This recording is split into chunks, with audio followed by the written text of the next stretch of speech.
really like when kids might be shy, and then they'll kind of open up, and you can sort of see, even if they might, one thing that does stand out actually is that I can see that there are some kids that may have had behavioural issues earlier on, and then by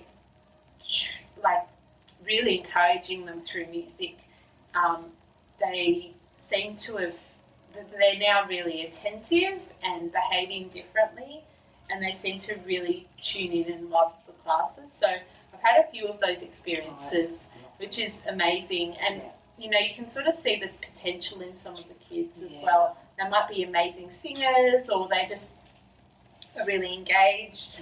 So there's one place in particular I can think of that I'm still at where I can think of a few kids in particular where that's happened. So it's really, really lovely to see that.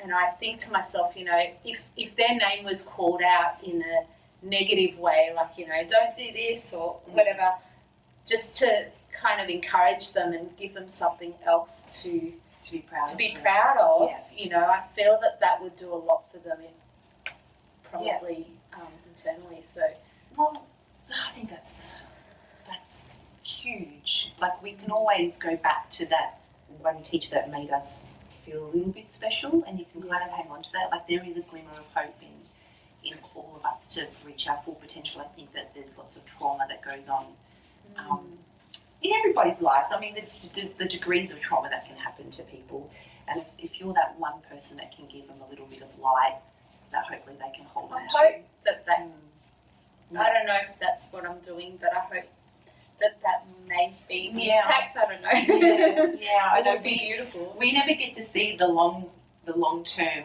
effects of what we do because we don't always get to engage with the parents. So we're at childcare centres and kindergartens, and once they leave that environment, we don't actually get to see what happens next. To teach young kids is really beautiful and rewarding. And it's instantaneous reward too. Like they just right in there, whether you're doing a good or bad job. Yeah, they do. And they're very affectionate too. They're cute. They're very cute.